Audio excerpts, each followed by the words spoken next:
চলিত দুৰাণ কাপত অপৰাজেয় north east United FC গ্ৰুপৰ শীৰ্ষত থাকি কোৱাৰ্টাৰ ফাইনেলত উপনীত নৰ্থ ইষ্ট ইউনাইটেড FC গুৱাহাটীত FC1ৰ বিৰুদ্ধে ৰোমাঞ্চকৰ জয়।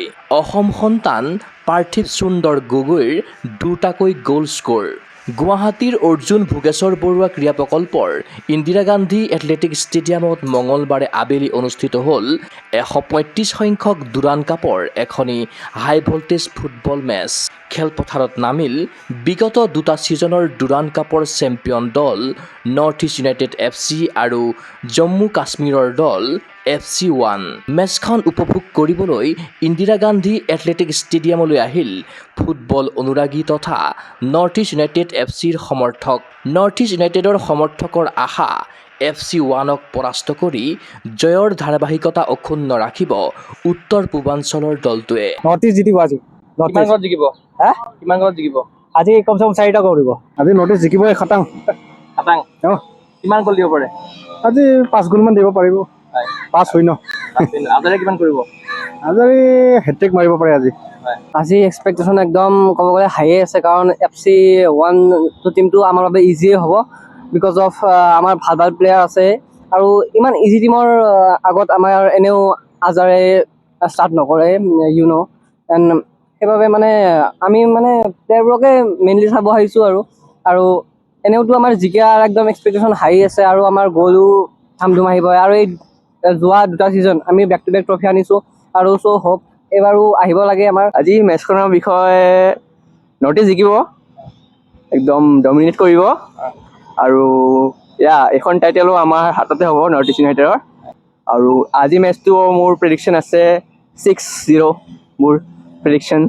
অৱশেষত নৰ্থ ইষ্ট ইউনাইটেড FCৰ অনুৰাগীয়ে আশা কৰা ধৰণেৰেই মেচৰ ফলাফল আহিল। অসম সন্তান পাৰ্থিৱ সুন্দৰ গগৈয়ে স্ক'ৰ কৰা দুটাকৈ গ'লৰ সহায়ত চলিত দুৰাণ কাপৰ কোৱাৰ্টাৰ ফাইনেলত প্ৰৱেশ কৰিলে নৰ্থ ইষ্ট ইউনাইটেড FCয়ে। নিজা অন্তিমখন গ্ৰুপ মেচত সহজ জয়েৰে অপৰাজেয় হৈ গ্ৰুপত শীৰ্ষস্থানত থাকি কোৱাৰ্টাৰ ফাইনেললৈ উন্নীত হ'ল দলটো। গ্ৰুপ Fৰ পঞ্চম মেচখনত নৰ্থ ইষ্ট ইউনাইটেড FCয়ে প্ৰতিদ্বন্দ্বী FC1ক 3-1 গ'লত পৰাস্ত কৰি লাভ কৰে ৰোমাঞ্চকৰ জয়। নৰ্থ ইষ্ট ইউনাইটেডৰ হৈ অসম সন্তান পাৰ্থিৱ সুন্দৰ গগৈয়ে দুটাকৈ গ'ল কৰাৰ বিপৰীতে আনটো গ'ল স্ক'ৰ কৰে আলাউদ্দিন আজাৰায়ে। বিগত দুটা ছিজনৰ চেম্পিয়ন দল নৰ্থ ইষ্ট ইউনাইটেড FCয়ে ইতিমধ্যে প্ৰথম দুখন মেচত জয়লাভ কৰি প্ৰবল আত্মবিশ্বাসী হৈ খেলপথাৰত নামিল। দলৰ মুখ্য প্ৰশিক্ষক জোৱান পেড্ৰো বেনালীয়ে আৰম্ভণিৰ পৰাই অসম সন্তান পাৰ্থিৱ সুন্দৰ গগৈক খেলাৰ সুযোগ প্ৰদান কৰে। তীব্ৰ উত্তেজনাপূৰ্ণ মেচৰ 11 মিনিটতে পাৰ্থিৱে প্ৰথমটো গ'ল স্ক'ৰ কৰি বিৰতিলৈ দলক আগুৱাই ৰাখে। ইফালে দ্বিতীয়াৰ্ধৰ আৰম্ভণিতে পুনৰ 54 মিনিটত পাৰ্থিৱে দ্বিতীয়টো গ'ল কৰি ব্যৱধান 2-0লৈ বৃদ্ধি কৰে। আনহাতে মৰক্কোৰ তাৰকা ষ্ট্ৰাইকাৰ আজাৰাই 68 মিনিটত নৰ্থ ইষ্ট ইউনাইটেডৰ হৈ তৃতীয়টো গ'ল স্ক'ৰ কৰে। বিপৰীতে FC1ৰ মহম্মদ ইলিয়াছে 71 মিনিটত এটা গ'ল স্ক'ৰ কৰি ব্যৱধান হ্ৰাস কৰে।